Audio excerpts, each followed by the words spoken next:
Glória a Deus. Vamos à palavra Atos, capítulo de número 2. Nós estamos numa série de mensagens falando a respeito da pessoa do Espírito Santo.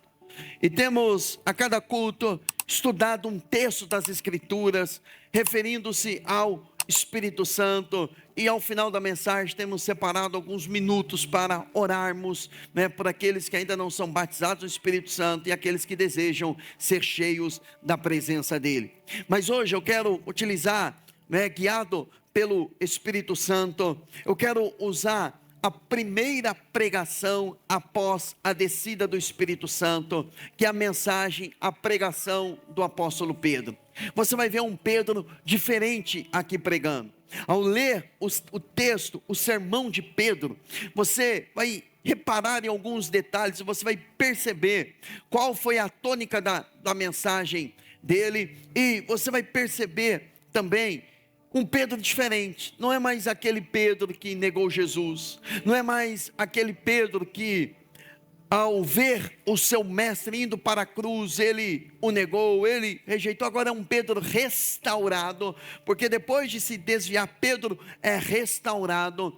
E Pedro também foi cheio do Espírito Santo, aqui em Atos capítulo 2, e após ele ser cheio do Espírito Santo, ele também começou a compreender algumas verdades da palavra, acerca de Jesus e acerca do Espírito Santo, que já estava revelada lá nos profetas. Os profetas já haviam falado. Você vai perceber como Pedro começou a fazer associações de textos do Antigo Testamento, e alguns dizem que Pedro era iletrado, que Pedro não tinha tanto conhecimento, mas você vai ver aqui um Pedro tomado pelo Espírito Santo, e uma promessa de Jesus começou a se cumprir. Aliás, várias promessas de Jesus, mas uma delas, Jesus disse que quando o Espírito Santo viesse, e ele veio, ele nos faria lembrar de tudo que ele havia dito. Então, certamente, uma das ministrações de Jesus, ele citou os textos que Pedro vai utilizar aqui,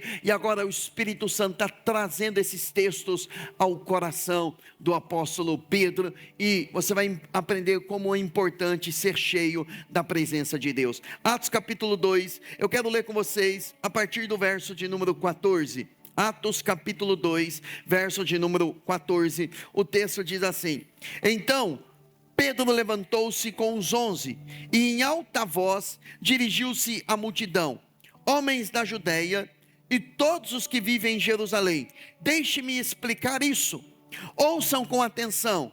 Estes homens não estão bêbados como vocês supõem, ainda são 9 horas da manhã. Ao contrário, isso é o que foi predito pelo profeta Joel. Nos últimos dias, diz Deus, derramarei do meu espírito sobre todas as promessas. Os seus filhos e as suas filhas profetizarão. Os jovens terão visões e os velhos terão sonhos. Sobre os meus servos e as minhas servas derramarei do meu espírito naqueles dias, e eles profetizarão. Mostrarei prodígios em cima no céu, sinais embaixo na terra, sangue, fogo, nuvens de fumaça. O sol se tornará em trevas e a lua em sangue, antes que venha o grande e glorioso dia do Senhor. Ele está falando sobre o derramamento do Espírito Santo, agora ele já aponta para o dia da volta do Senhor. Aí, o verso de número 21, e todo aquele que invocar o nome do Senhor será salvo. Israelitas, ouçam essas palavras: Jesus de Nazaré foi aprovado por Deus diante de vocês, por meio de milagres, maravilhas e sinais que Deus fez entre vocês por intermédio dele, como bem sabem. Este homem foi entregue por propósito determinado, ou seja, determinado de Deus, e presciência de Deus. Presciência é a sabedoria de Deus antes das coisas acontecerem. Ele sabe antes de acontecer, na mente dele. E vocês, com a ajuda de homens, transgressores da lei, o mataram pregando na cruz. No entanto, Deus o ressuscitou dentre os mortos, rompendo os laços da morte, porque era impossível que a morte morte o retivesse. A respeito dele, disse Davi, ele cita Joel antes, agora ele vai citar o Salmo 16, eu sempre via o Senhor diante de mim, porque ele está à minha direita, não serei abalado. Por isso o meu coração está alegre, e a minha língua exulta, o meu corpo também repousará em esperança, porque tu não me abandonarás no Hades, tem uma tradução que é inferno, no lugar dos mortos, não permitirás que o teu santo, com letra maiúscula, uma clara referência a Jesus, sofra decomposição. Por isso que Jesus, ele ressuscita ao terceiro dia. Tu me fizeste conhecer os caminhos da vida, e me encherás de alegria na tua presença. Irmãos, posso dizer com franqueza, que o patriarca Davi morreu e foi sepultado, e o seu túmulo está entre nós, até o dia de hoje. Ele porém era profeta, e sabia que Deus lhe prometera, sob juramento, que faria um dos seus descendentes assentar no seu trono. Prevendo isso, falou da ressurreição do Cristo, que não foi abandonado no Hades, nem seu corpo sofreu decomposição. Ou seja, ele está afirmando o seguinte, Davi estava dizendo aqui no Salmo 16, ele não estava referindo-se a si mesmo, como alguns entendiam. Pedro está dizendo, a aplicação daquele texto é que Davi viu o dia de Jesus, e ele estava falando a respeito de Jesus. Aí o verso 32, Deus ressuscitou este Jesus, e todos nós somos testemunhas deste fato. Exaltado à direita de Deus, ele recebeu do Pai, quem? O Espírito Santo. Preste atenção, ele ressuscitou, o Pai deu a ele o Espírito Santo prometido, lá em Joel, ele havia prometido, o Pai dá a Jesus, e Jesus derramou o que vocês agora veem, e ouvem, vêm, porque eles viram os homens cambaleando, e ouvem porque eles ouviram, os homens falando em outras línguas. Então quem recebeu o Espírito Santo foi Jesus, quem dá o Espírito Santo também é Jesus, amém, irmãos? O batismo nas águas o pastor realiza, o ministro realiza, mas o batismo no Espírito Santo é Jesus que derrama o Espírito dele sobre uma pessoa. E a boa notícia é que Apocalipse capítulo 1, Jesus, ele caminha no meio da sua igreja, e o batizador, o grande, aquele que derrama o Espírito Santo, ele já está presente, amém, irmãos? Pois Davi não subiu aos céus, mas ele mesmo declarou, o Senhor disse ao meu Senhor, assente-se à minha direita, até que eu faça dos seus inimigos um estrado para os seus pés. Portanto, que todo Israel fique atento de que este Jesus, a quem vocês crucificaram, Deus o fez Senhor e Cristo. Quando ouviram isso, ficaram profundamente aflitos e perguntaram, essa aflição é um quebrantamento, ouviram essa mensagem e ficaram quebrantados. Uma boa mensagem não é mensagem que você sai alegre, é que você sai aflito, quebrantado, e faz essa pergunta. Perguntaram a Pedro e aos outros apóstolos, irmãos, que faremos? Pedro respondeu, arrependam-se e cada um de vocês sejam batizados em nome de Jesus Cristo para perdão dos pecados, e receberão o dom. Dom aqui é algo gratuito, o dom do Espírito Santo, pois a promessa é para vocês. Falei para o seu irmão, é para você, meu irmão. Para os seus filhos, fala para ele, é para os seus filhos, e para todos os que estão longe. Tem pessoas que estão longe, mas você cheio do Espírito, seus filhos serão cheios do Espírito, e nós alcançaremos os que estão longe. E para todos quantos o Senhor, o nosso Deus, chamar. Você está aqui porque Ele chamou você, e além de você Ele chamará outros também, com muitas outras palavras. Meu irmão, ele foi usando outros textos bíblicos, outras palavras, com muitas outras palavras os advertia e insistia, salvem-se, ou seja, se livrem, faça a parte de vocês, se livrem desta geração perversa. Meu irmão, cá entre nós, a geração que estamos vivendo é uma geração perversa, sim ou não? Perversidade, entramos nas redes sociais, perversidade, ouvimos os noticiários, perversidade, olhamos para perto de nós, perversidade. Então a palavra para quem é cheio do Espírito, entende a obra de Jesus, é saia dessa geração. Ou seja, não é você fugir, se esconder, é para você resplandecer a luz de Deus que está em você. Aí o 41, os que aceitaram, grava essa palavra, aceitar, os que aceitaram a mensagem foram batizados. Naquele dia houve um acréscimo ao número de seguidores de aproximadamente 3.000 pessoas. Essa foi a primeira mensagem pregada por Pedro após a descida do Espírito Santo. O que acontece em Atos capítulo 2? Um cumprimento de várias promessas sobre o derramamento do Espírito Santo.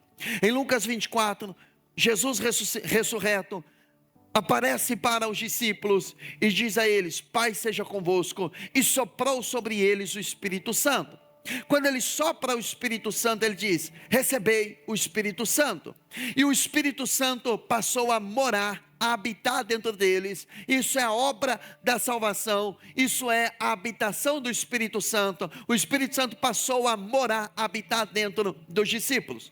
Mas, além de soprar e o Espírito morar a partir daquele momento dentro dos discípulos, produzindo o que nós chamamos, o que Jesus na verdade chamou de novo nascimento, eles passaram a ter a natureza de Deus. Mas logo de forma sequencial, Jesus disse a eles: esperem em Jerusalém, até que do alto a promessa do meu Pai seja derramado.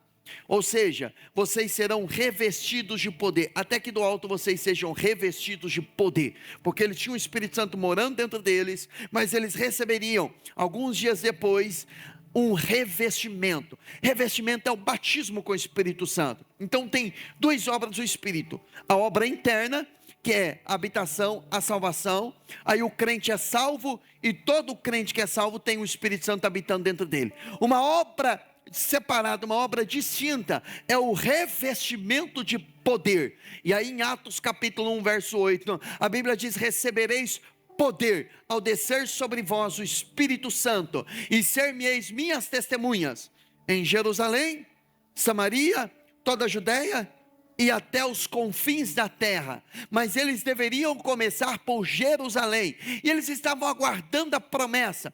Essa palavra foi traduzida por poder, é a palavra no grego dínamos, significa, o poder explosivo, é o poder que leva a pessoa não a ser explosiva no sentido emocional, mas é aquela pessoa que se torna dinâmica. Ela recebe uma capacitação, uma habilidade dada por Deus para ser testemunha do Evangelho. Eu e você estamos plantados aqui nessa terra após receber Jesus para sermos testemunhas dele, testemunhas da ressurreição. Você é uma testemunha de Jesus, querendo ou não, você é uma testemunha dele no seu trabalho, na escola, na sua família. E fica uma pergunta: você é uma boa ou uma má testemunha? Você, com a sua conduta, eu com a minha conduta, atraio pessoas a Jesus, ou eu afasto pessoas de Jesus?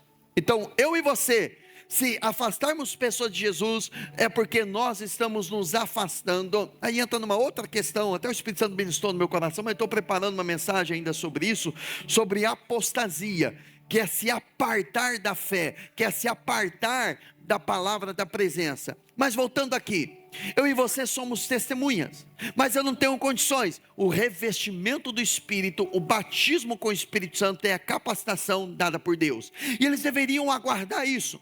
E como é que eles aguardaram? Como qualquer pessoa deve aguardar uma promessa feita por Deus: em oração.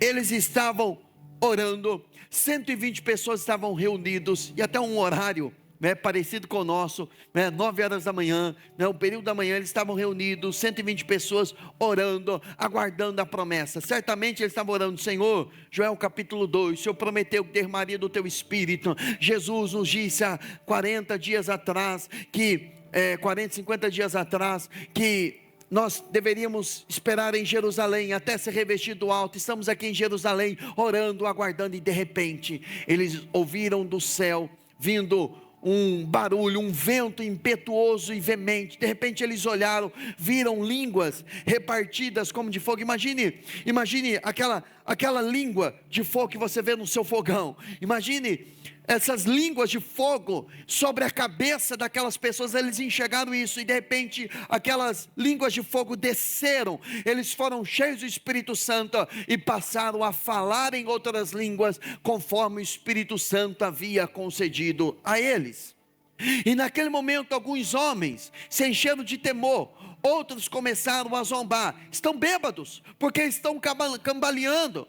Alguma coisa aconteceu no físico deles, eles enxergaram. Um grupo decidiu receber, outro grupo decidiu zombar, dar risada, desprezar, e ficaram a quem não receberam. Meu irmão, na igreja tem aqueles que se envolvem, tem aqueles que assistem, tem aqueles que se enchem do Espírito Santo, tem aqueles que aplaudem, aqueles que são cheios. Eu não quero ser aquele que aplaude aqueles que são cheios. Eu quero fazer parte do grupo que é cheio do Espírito Santo, amém, irmãos? Eu quero fazer parte desse grupo. E desde o início da minha caminhada eu comecei a dedicar a aprender sobre o Espírito Santo. Abrindo parênteses, hoje 19 de julho, que é o dia do nosso culto aqui, foi no dia 19 de julho do ano de 99 que eu entreguei minha vida para Jesus. Portanto, hoje estou completando 27 anos caminhando na presença dele. Meu irmão, foi a melhor decisão da minha vida, foi a melhor decisão. Alguém poderia dizer, mas perdeu a juventude, perdeu a adolescência. Pelo contrário, eu ganhei, eu investi a minha adolescência na presença de Deus. Eu tinha sonhos, e quando eu fui batizado com o Espírito Santo, aí 7 meses depois, no dia 17 de janeiro de 2000, aqueles sonhos, planos que eu tinha, aquilo virou fumaça, e eu comecei a sonhar os sonhos de Deus, e hoje eu vivo aquilo que Deus sonhou para a minha vida. Agora, voltando aqui para Atos, capítulo de número 2, eles foram cheios do Espírito Santo, e alguns começaram a zombar, e Pedro, que acabara de ser cheio, revestido com o Espírito Santo, ele se levanta e dá um dos sermões mais importantes, porque foi o sermão inaugural da igreja. Preste atenção, irmãos, toda mensagem pregada na igreja, independente do tema, se é uma mensagem expositiva, temática, uma mensagem textual, independente da forma como um pregador está trazendo uma mensagem, toda mensagem tem que culminar nesses ensinamentos que foram trazidos aqui, sobre o Espírito Santo, sobre a crucificação, sobre Jesus, sobre se livrar da geração perversa, sobre batismo nas águas, sobre salvação. Pedro traz uma mensagem completa, uma mensagem recheada de textos e de ensinamentos, tanto para aqueles que vão receber, como também para aqueles que querem aprender como pregar a palavra. Precisam estudar esse texto de Atos 2, porque o apóstolo Pedro, iniciando a primeira mensagem inaugural da igreja, vamos dizer assim, ele lança esse sermão. Agora, uma das coisas que precisam estar atentos, que nós vamos caminhar por um trilho falando a respeito do Espírito Santo, é que Pedro, nesse texto, ele vai citar o profeta Joel para fundamentar o derramamento do Espírito Santo. Veja que o derramamento do Espírito Santo aconteceu da seguinte forma: eles estavam orando, o Espírito Santo foi derramado, e quem derramou foi Jesus. Jesus que derramou o Espírito Santo ali. E derramar nos transmite a ideia de despejar em abundância, como alguém que vira um recipiente completamente. Deus não prometeu apenas algumas gotas do seu Espírito, mas uma manifestação abundante da sua presença. Então Jesus derramou, essa expressão que Pedro usa, que ele está copiando, né? Ele está dando um Ctrl+C e Ctrl+V lá de Joel. Essa palavra derramarei, ele está dizendo literalmente, porque Deus, Jesus despejou, ele não segurou uma parte do Espírito, ele derramou em abundância. O desejo, o anseio dele é dar abundância do seu Espírito para habitar, morar e revestir você completamente. Então, menos do que abundância não é plano de Deus, menos do que superabundar na graça e no Espírito não é um projeto de Deus. Então esse derramar significa que o Espírito Santo que vinha no Antigo Testamento apenas sobre algumas pessoas específicas, agora, abundantemente, ele alcançaria todos aqueles que estavam orando e buscando, obviamente, o cumprimento dessa promessa. Agora, o dia de Pentecostes, que aconteceu o derramamento do Espírito, isso foi prometido por Joel há mais de 800 anos atrás, antes do cumprimento dessa promessa. Nós estamos falando de quase 3.000 anos atrás. O profeta Joel, lá em Joel capítulo 2, ele cita isso, ele vê esse dia, e no dia de Atos capítulo 2, foi o derramamento do Espírito Santo de forma plena, que foi cumprido então essa promessa, e mostra que Deus não queria apenas visitar aquele povo ocasionalmente, mas o desejo, e esse é o desejo dele, é encher você plenamente. Lembra que o sermão de Atos 2, ele termina com uma palavra bem específica: todos que aceitaram a palavra. Aceitar, você precisa aceitar, porque se no seu coração isso não for aceito em forma de fé, nada, absolutamente nada, acontecerá. Agora, Pedro vê o derramamento do Espírito, e ele está citando, olha, a Bíblia diz, Joel profetizou, Ezequiel também profetizou sobre isso, Jesus também profetizou sobre isso, sobre esse dia, e ele vai citando esse texto, mostrando, obviamente, que aquilo que estava acontecendo estava fundamentado na palavra. Irmãos, o Espírito Santo nunca age em contrário da palavra. Fica o ensinamento para nós.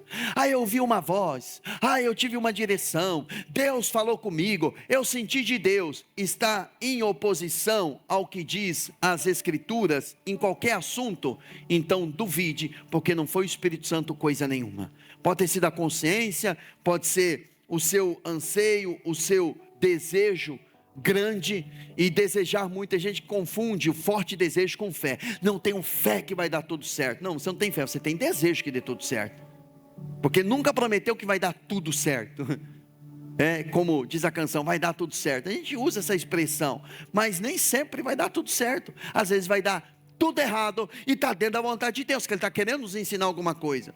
Mas a verdade é que ele cita esse texto, e o Espírito Santo foi derramado. Ficou claro que quem derramou foi o Espírito Santo foi Jesus, amém, irmãos? Que Pedro vai citar mais abaixo, que o Espírito Santo ele foi derramado. Agora Pedro também cita Joel falando sobre sangue, fogo, fumaça, sol em trevas, lua em sangue. São termos que não são naturais para nós nos dias de hoje. São figuras que muitas vezes aparecem no Antigo Testamento. O sangue, ele representa, ele aponta para o sacrifício de Jesus. Ou seja, os sinais estariam acontecendo. E quando Jesus derrama o seu sangue, agora voltando um pouquinho mais, na cruz, o sangue apareceu. O sangue ali, então estava revelando o juízo de Deus que foi manifesto, derramado em Jesus, também apontando que algumas pessoas cairão em juízo por desprezar o sangue de Cristo. Ele fala de fogo, que também representa juízo, mas ele representa também purificação. Meu irmão, quando uma pessoa, olhando para a purificação, quando uma pessoa é tomada do Espírito Santo, uma das primeiras coisas que vem como desejo no coração dela é se santificar. Por isso que eu disse que é impossível um crente ser cheio do Espírito Santo e não ser um crente que é profundo em Deus. Porque quem vai gerar em nós essa consciência de que eu preciso me purificar, e essa purificação é feita na presença de Deus, então essa purificação ela é feita pelo Espírito. Por isso tem coisas, vícios, manias, algumas coisas que a pessoa só vai mudar quando ela tiver profundidade na presença de Deus. Por isso, dedique-se em aprender acerca do Espírito Santo. Ele fala de colunas de fumaça, que era manifestação da presença. Sol em trevas e lua em sangue representa um grande abalo cósmico, mostrando que o dia do Senhor, que é o dia da volta de Jesus, que já está prestes a acontecer, vai afetar toda a criação. Então ele está falando sobre o derramamento do Espírito Santo, e ele está estendendo até o dia da vinda de Jesus. E abrindo parênteses aqui, você tem ciência que Jesus vai voltar, amém?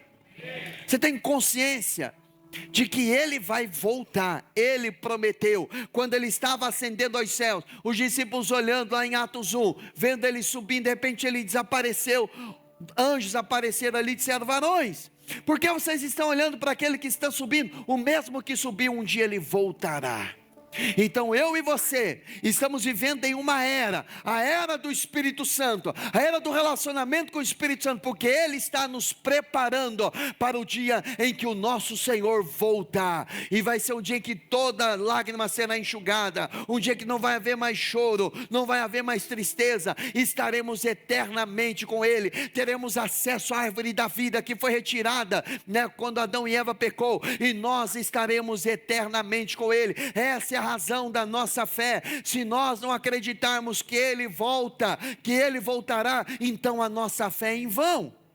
E aí não há razão para nos santificarmos, não há razão para nos purificarmos, se crermos, por exemplo, que quando Jesus morrer, tudo vai acabar. Não, perdão, quando Jesus voltar, não é que tudo vai acabar, não, ou que quando morrermos, tudo vai acabar, de forma alguma. Alguns defendem a ideia da destruição da alma. Não, um dia, quando a pessoa que morrer sem Jesus, e ela não tiver a salvação, quando ela morrer ela vai perder a consciência. Não é isso que a Bíblia diz, como infelizmente alguns irmãos ensinam. Ela vai para o inferno, ela vai passar a eternidade longe do Senhor, é isso que a Bíblia mostra. Mas voltando aqui, essas manifestações, elas apontavam para um derramamento do Espírito Santo. Então o derramamento não é apenas uma bênção, é também um alerta de que Deus está preparando o povo antes do grande dia do Senhor. Meu irmão, o derramamento do Espírito Santo também serve para nos ensinar verdades, que Jesus um dia vai voltar, e também o dia do juízo vai chegar. Porque tão certo como o Espírito habita em você, tão certo como você foi batizado no Espírito Santo, os que foram batizados no Espírito Santo e falam em outras línguas, também o dia do Senhor acontecerá. Então prepare-se. Aliás, a propósito, se hoje fosse o dia da volta do Senhor, como estaria o seu coração? Como você estaria? Agora, depois de falar do cumprimento de Atos capítulo 2, Pedro vai dizer que a atenção agora deveria ser voltada para Jesus. Ele apresenta 4 fatos importantes que eu encontro nesse texto. Primeiro, que Jesus ele foi enviado. Ele aponta isso. Ele mostra que Jesus ele foi enviado, que Jesus foi confirmado por Deus através dos sinais, da cura, dos milagres. Jesus, ele não curou e não libertou para saciar necessidades. Ele curou e ele libertou para apontar que ele era o Cristo. Amém, irmãos? Porque alguns cristãos, quando não recebem um milagre que eles estavam buscando, eles acabam se chateando com Deus. Só que na verdade eu preciso crer. Lógico que o Evangelho também faz parte, ele suprir as nossas necessidades, mas ele não supre as nossas necessidades, parece meio antagônico isso, porque eu estou em necessidade. Quando ele faz um milagre, ele efetua um livramento, quando ele fez algo na sua vida, é para mostrar que ele é o caminho, então você tem que continuar no caminho.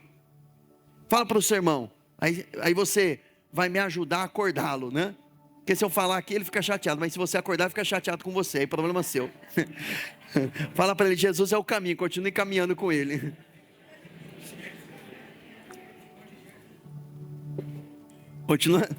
Continua no caminho. Um dia eu falei para a equipe, eu falei assim, às vezes quando a pessoa fica chateada comigo, com o pastor, ela não vem na igreja, porque eu sou o pastor.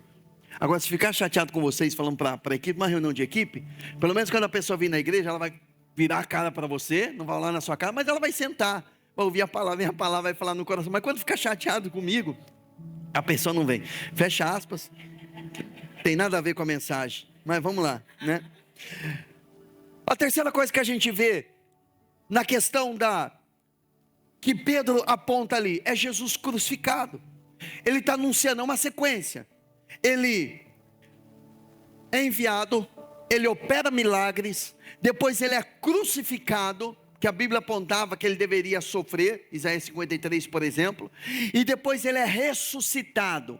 Lembra que ele cita Davi que o corpo não entraria em decomposição. Então, lá no Salmo 16, era uma profecia acerca da ressurreição de Jesus.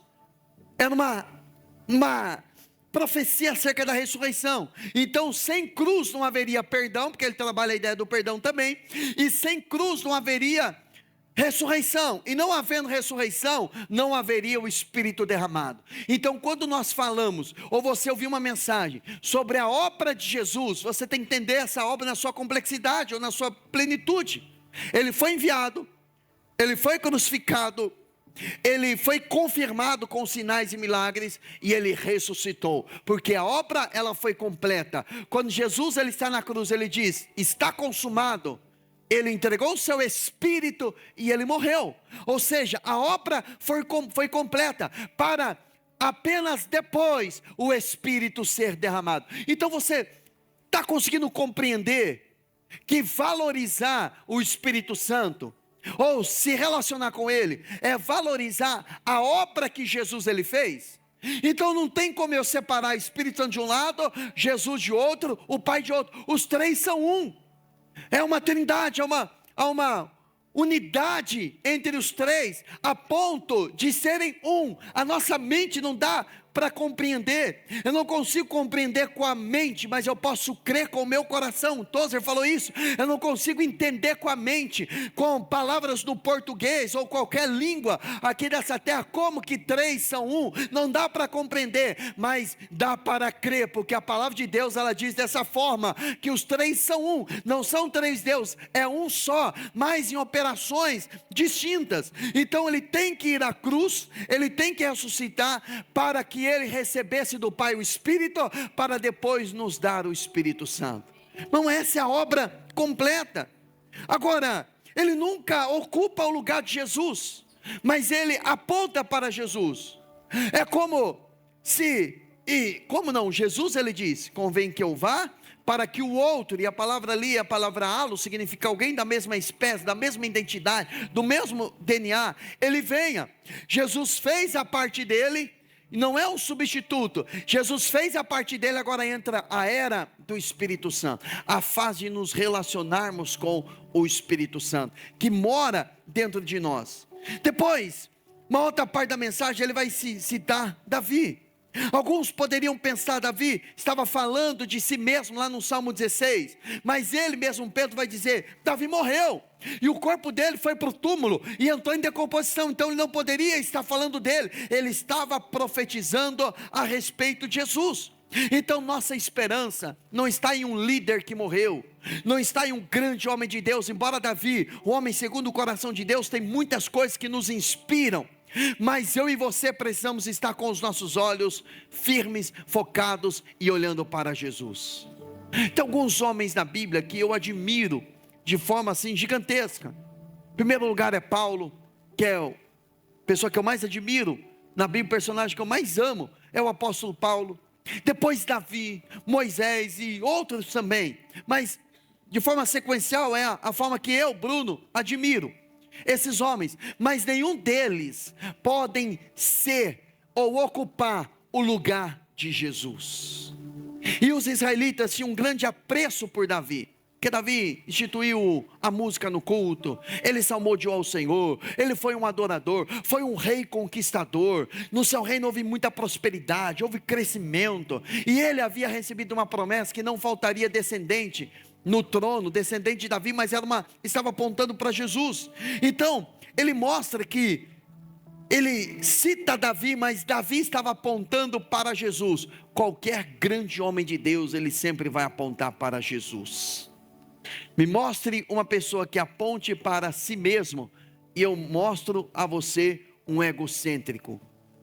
Mostre uma pessoa que ela se coloca sobre todos os demais, e eu mostro a você um orgulhoso, um soberbo, ou alguém que não conheceu Jesus, porque a simplicidade de Jesus era tão grande, que para mostrar quem era Jesus, que ele era confundido com os demais ali, Judas teve que beijá-lo como sinal para apontar ele que é Jesus, senão ele seria confundido com os seus discípulos, tamanha a sua simplicidade. Agora, Para mim, a chave desse capítulo é o versículo 33, que diz que Jesus é quem derrama o Espírito Santo.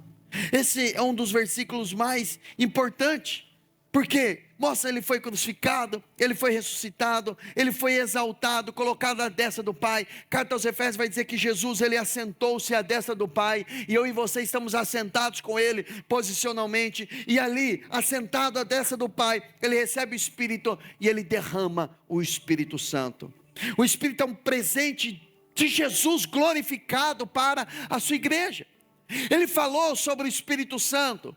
Quando você lê lá João 14, 15, 16, os 3 capítulos, ele está sempre falando do Consolador, o Espírito Santo da promessa. Ele virá, para ocupar o meu lugar, ele virá para estar com vocês, eu vou completar minha obra, ele vai dar sequência na obra, ele vai fazer vocês lembrar, ele vai estar com vocês, ele vai ensinar vocês, ele vai ungir vocês, ele vai capacitar vocês. Essas são obras, especiais do Espírito Santo. Mas nesse capítulo ele fala claramente que é Jesus quem batiza com o Espírito Santo. Então, quer ser cheio do Espírito Santo? Você precisa amar Jesus e pedir a Ele. Às vezes eu contando experiências de que eu orei por várias pessoas para que as mesmas foram cheias do Espírito Santo. E no domingo anterior nós falamos dos 4 avivamentos, derramamento do Espírito Santo que houve no livro de Atos. Nos 4, 3 deles houve imposição de mãos. E falando sobre isso, algumas pessoas acabam achando que é o pastor que batiza, ou é o ministro que batiza com o Espírito Santo. Mas o único que tem autoridade para derramar o Espírito Santo é Jesus. Podemos ser um instrumento para orarmos, mas quem batiza, quem enche alguém com o Espírito Santo é Jesus. Porque Jesus, ele disse: o mundo não pode receber do Espírito Santo, porque o Espírito Santo é dele, pertence a ele, pertence a Jesus. Então a pessoa entrega a vida para Jesus, reconhece Jesus como único e suficiente Salvador. Então, após isso, o Espírito Santo vem.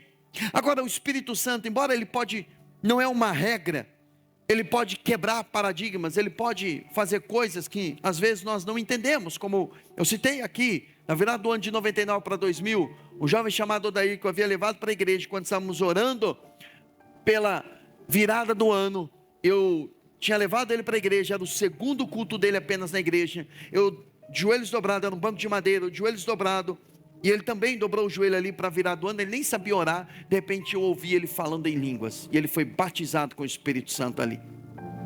Então é coisas que o Senhor às vezes ele quebra os paradigmas. Ele nem sabia o que era isso, ele nem tinha entendimento. Quando eu fui perguntar para ele, ele falou: eu não sei, veio um negócio gostoso dentro de mim, o meu lábio começou a se mover, e eu falei em outras línguas ali. Eu falei: cara, você foi cheio do Espírito Santo. E eu fiquei chateado ali, porque eu estava buscando há 6 meses, e ele nem estava buscando, ele recebeu. Às vezes acontece algumas coisas. Então o Ronaldo estava me lembrando esses dias, tem uns 10 anos isso, em que eu chamei à frente as pessoas que queriam ser batizadas do Espírito Santo. O irmão se levanta, enquanto ele se levanta no corredor vindo, ele já é batizado no Espírito Santo. Antes da oração ele começa a falar em línguas pela primeira vez. Então ele faz algumas coisas que nós não entendemos. Mas é interessante que no versículo 37 e 38, as pessoas que estavam ali ouvindo a mensagem de Pedro, eles passaram pelo que nós chamamos de quebrantamento. Eles ficaram aflitos, porque eles ouviram acerca do Espírito, ouviram a respeito do juízo, ouviram a respeito da salvação, e eles talvez não, certamente o Espírito Santo trabalhou no coração deles, convenceu eles do pecado. Eles ficaram desesperados, aflitos, meu irmão. E tem gente que só vai reconhecer Jesus quando uma aflição tomar conta do coração, porque senão ela olha para uma mensagem como essa, como ela vê uma mensagem, um coach, como ela vê uma palestra, como ela vê um ensinamento de alguém, tem o mesmo valor para ela. Mas quando o Espírito Santo quebra o coração da pessoa, ela entende que a mensagem das mensagens é a mensagem do Evangelho. E aí o versículo 37, quando ouviram isso, ficaram profundamente, eu gosto dessa palavra, profundamente aflitos, e perguntaram a Pedro e aos outros apóstolos que estavam ali. Pedro estava pregando, os outros apóstolos estavam perto, e começaram a pregar: irmãos, o que nós faremos? Ou seja, estamos perdidos, o que é que eu e esses demais devemos de fazer? E eles responderam: Pedro respondeu: arrependam-se. A primeira coisa é arrependimento. Arrepender-se é uma mudança de mente, é uma mudança de atitude, é uma mudança de direção.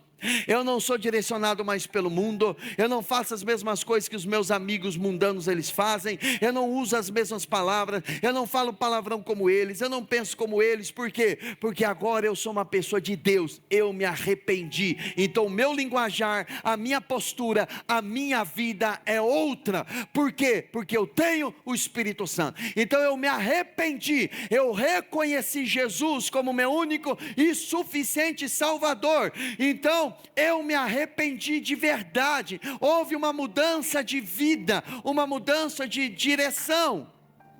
E alguns textos que foram traduzidos por arrependimento usa a tradução da palavra metanoia. Meta é uma mente, noia é transcendente, ou seja, é uma mente transcendente, é uma mente acima da natural, é uma mente acima daquilo que eu penso, daquilo que a mente humana pode pensar. Como que a mente humana pensa? 2 pães, 5 pães, 2 peixinhos vai alimentar uma multidão de 10, 15 mil pessoas? Não pode, não tem como. É uma mente medíocre, uma mente humana pensa dessa forma, mas uma mente transcendente, uma mente que passou por uma metanoia, uma mudança, é uma mente transcendente, é uma mente igual à palavra de Deus. Ela enxerga, tem possibilidade sim, porque eu conheço um Deus que opera milagres, que Ele não age de acordo com o pensamento humano. Então toda vez que você se relacionar com o Espírito Santo, que você receber uma promessa dEle, uma palavra dEle, Ele vai trazer algo que é humanamente impossível de acontecer. Ele sempre promete coisas que são impossíveis, e se eu não tiver uma metanoia, uma mudança na minha mente, um arrependimento, e mudar na minha mente e pensar como Ele, eu não entro em concordância com Ele, e se eu não entrar em concordância, Ele não pode operar na minha vida. Então a mensagem para você é: arrependa-se, mude a sua mente. Como eu mudo a minha mente? Meditando na palavra, enxergando a partir da ótica de Deus. Então ele diz isso: arrependam-se, e cada um de vocês seja batizado em nome de Jesus Cristo para perdão dos seus pecados. Aí ele entra na doutrina do batismo nas águas. Meu irmão, tem uma doutrina que só pode ter sido o diabo que implantou no meio da igreja. Eu tenho que sentir no coração para mim passar pelas águas. Eu não senti ainda, então não vou descer as águas. Quem é que disse que tem que sentir? Não, eu não tenho que sentir coisa nenhuma. A única coisa que eu tenho que sentir é aflição. A única coisa que eu tenho que sentir é o que eu tenho que fazer para que eu seja salvo. Batismo nas águas, que é, a palavra do batismo é imersão. Ela significa isso. Então, quando uma pessoa está imergida, submersa na água, quando o ministro, o pregador, o pastor, o líder está fazendo o batismo nas águas, ele está revestindo a pessoa com aquelas águas. É uma demonstração pública do que aconteceu dentro da pessoa. Ela tomou a decisão: eu vou seguir Jesus, Ele é verdade com a minha vida. Então eu passo pelas águas como uma demonstração pública. Eu tenho que esperar que eu venha melhorar a minha vida. Não. Eu acho que depois, tem gente que de forma errônea diz o seguinte: não, eu vou fazer tudo errado, e depois quando eu passar pelas águas eu vou levantar das águas e vai mudar tudo. Meu irmão, não muda nada, nada, não muda absolutamente nada. Você tem que ser a mesma pessoa. Pastor, mas é estranho isso. Não, porque é uma demonstração do que aconteceu já dentro de você. Você já tem a salvação, já reconheceu Jesus, então você só está demonstrando publicamente. É uma ordem de Jesus, é uma demonstração que houve um arrependimento. Eu vou me batizar para que eu seja liberto. Está errado. Eu vou me batizar para que um milagre aconteça. Eu vou me batizar para isso ou para aquilo. Não, eu vou me batizar porque eu tenho a salvação em Cristo. Eu reconheci Ele como meu Senhor e Salvador, e eu vou passar pelas águas, como um ato de obediência. Não ser batizado é desobediência escrachada, é renúncia. daquilo que Ele prometeu. Jesus, eu não quero, eu não te quero, eu não quero o Senhor, eu quero flertar com o mundão ainda, eu quero beber, eu quero me prostituir, eu quero enganar, eu quero adulterar, eu quero fornicar, eu quero andar como mundano. Então Jesus, eu estou te rejeitando. Você consegue imaginar o que é rejeitar o sacrifício de Cristo? Rejeitar não é dizer, Jesus, eu não te quero. Rejeitar é simplesmente não obedecer. Você já deve ter tido pessoas que passaram no seu caminho e falaram assim, eu te amo, eu amo você, eu gosto de você, mas você percebe que aquela pessoa te despreza. Não é horrível ser desprezado por alguém? E quando eu falo, eu amo Jesus, eu sou de Jesus, mas eu não obedeço a sua palavra, eu estou desprezando, fazendo pouco caso, não dando atenção a Ele. Aí ele continua dizendo, para perdão dos seus pecados. A sequência. E receberão o dom do Espírito Santo. O dom, ele usa essa expressão dom porque é algo gratuito. Além do perdão, Deus oferece a sua própria presença habitando em nós. Irmãos, eu acho isso fantástico. Além dele nos perdoar, ele ainda oferece a sua própria presença. Nós não estamos falando, sem atacar a religião de ninguém, nós não estamos falando de um Deus de pau, de pedra, que nós vamos visualizá-lo, vamos ver a sua imagem, a sua forma. Nós estamos falando da presença dele em nós, da habitação dele. Ele é o próprio Deus vivendo dentro do crente. Então não é uma nova religião, é uma nova vida. Agora, o verso 39, ele diz o seguinte, que essa promessa é para vocês. Meu irmão, você precisa crer que essa promessa é para você, amém? Você tem que crer nisso. Você não pode se excluir. Você não pode se excluir. Algumas pessoas, elas não recebem porque elas pensam o seguinte, acho que não é para mim, eu não mereço, eu pequei demais. Mas você entende que você já foi perdoado? Porque crer na obra de Jesus é entender, eu fui perdoado. E Ele não perdoou você pela metade, Ele perdoou você completamente. Ele perdoou você completamente. Você pode ter sido uma tralha, né? Que não vale nada, não valia nada, mas você recebeu o perdão dele. E esse perdão é maior do que você, é maior do que você merece. Esse perdão é reparador. Esse perdão é Deus não olha para o seu passado, Ele olha para aquilo que Cristo fez na cruz. Essa promessa é para você. Se você não acreditar que é para você, meu irmão, tem que parar por aqui, porque não vai acontecer mais absolutamente nada. Porque você tem que crer, é para mim, depois para os seus filhos, depois para todos os que estão longe, para todos quantos o Senhor, o nosso Deus, chamar. Deixa esse versículo parado aí. Se você for cheio do Espírito Santo, seus filhos serão cheios do Espírito Santo. Se você for um beberrão, seus filhos serão beberrões. Se você for um prostituto, seus filhos serão prostitutos. Se você abre brecha, seus filhos sofrerão essas brechas. Se você não caminha com seriedade na presença de Deus, não queira que os seus filhos caminhem na presença de Deus. Se você não tem temor a Deus, não espere que os seus filhos terão temor a Deus. Eu não preciso ensinar no sentido de ficar enfiando na cabeça deles a palavra. Eu tenho que viver a palavra. Porque se eu for cheio do Espírito Santo, eles também serão cheios do Espírito Santo.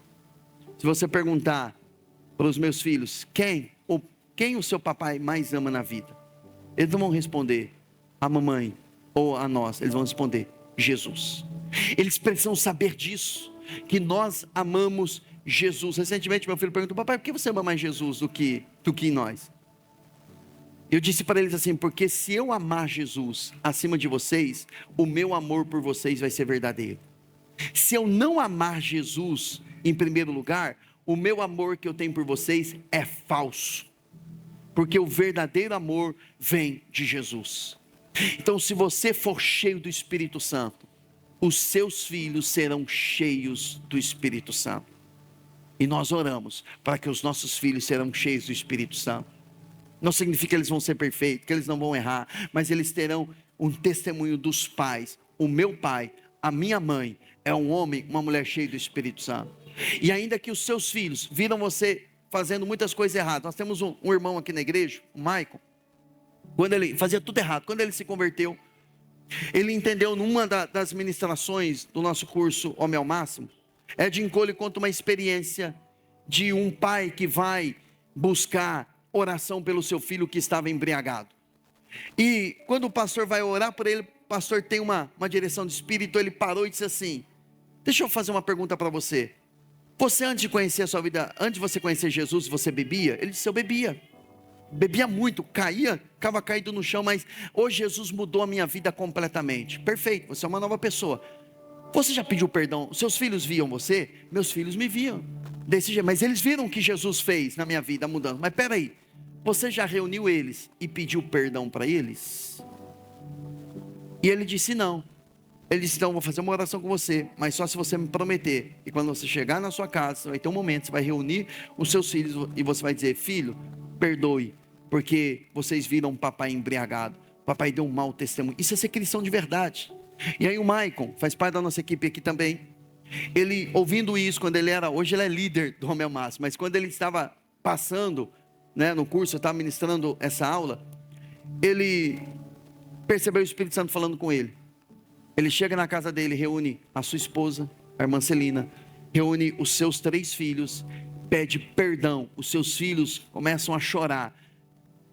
Os mais velhos que viram a cena dele embriagado, choraram, pediram perdão, reconheceram que estavam magoados com o pai. Hoje a família inteira está na presença de Deus, porque aprendeu uma verdade, aprendeu algo que é importante. Então os nossos filhos, eles precisam. Eu já errei muito, já falei o que não deveria de falar na frente dos meus filhos, já me explodi na frente deles, já errei muito, mas toda vez em que eu errei, uma vez eu errei de uma atitude horrível na frente da minha filha, depois eu fui lá, chamei ela, falei: filha, você sabe que o que o papai fez é feio.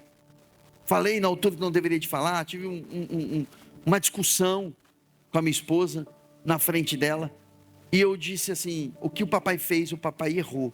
Eu pedi perdão para a mamãe, eu estou pedindo perdão para você, você me perdoa? Ela: sim, papai. Recentemente ela lembrou desse fato, e aí eu reafirmei ela, e eu disse assim: sim, papai errou feio, mas você lembra que você me perdoou? Você lembra que o papai se arrependeu? Meu irmão, mais bonito do que fingir é reconhecer, porque eles também vão aprender. Porque se nós, ao falharmos, não pedimos perdão a eles, nós vamos ensiná-los a mesma coisa, que nós escondemos os nossos erros e não pedimos perdão, e eles farão as mesmas coisas, com as suas famílias que eles vão construir. Então, você vai ser cheio do Espírito Santo, mas a ideia de Deus é que os seus filhos também sejam cheios. Aqueles que estão longe também serão cheios. Hoje nós somos um grupo aqui, uma média de 150 pessoas aqui nessa manhã, mas isso vai se multiplicar. 150 vai para 200, vai para 300, 400, 500, 1000, 1 milhão. Porque o Espírito Santo, ele vai se alastrando, ele vai impulsionando através de você. E para encerrar, uma palavra de advertência. Pedro faz um apelo forte no versículo 40: salvem-se da geração perversa. Se salvem. Aí é uma atitude sua, não é ele. Pedro não disse: ele te livrou. Não, ele está dizendo: agora é com vocês. Retirem-se dessa geração perversa. Tenha uma atitude. Os nossos filhos não têm que ver espírito sedutor em nós. Os nossos filhos não têm que ver vulgaridade em nós. Os nossos filhos não têm que ver coisas erradas em nós. Eles têm que nos enxergar como homens e mulheres cheios do Espírito Santo. Agora, apenas aqueles, o verso 41, os que aceitaram a palavra, os que a aceitaram. E a pergunta que eu faço a você: você aceita esse ensinamento? Ou tem algum tipo de ensinamento que, não é bem assim, eu tenho a minha maneira de pensar. Se o que eu, Bruno, falei, está dentro da minha cabeça, você pode jogar no lixo. Mas se o que eu falei está dentro da palavra, dentro dessa pregação, você precisa aceitar. Não aceitar é rejeitar. E rejeitar, você não rejeita a mim, porque eu não morri na cruz por você. Eu tenho as minhas próprias lutas, eu não consigo resolver o problema de absolutamente ninguém. Mas não é a mim que você rejeita, é a Ele. e não rejeite Ele, porque Ele estará eternamente com você. Vamos orar, fique em pé, em nome de Cristo Jesus. O Espírito Santo foi derramado, e esse santo temor que está nessa sala, é um pavimento, como se estivesse o Senhor preparando. Ele vai vir, porque Ele vem por causa de uma palavra, e essa palavra foi pregada.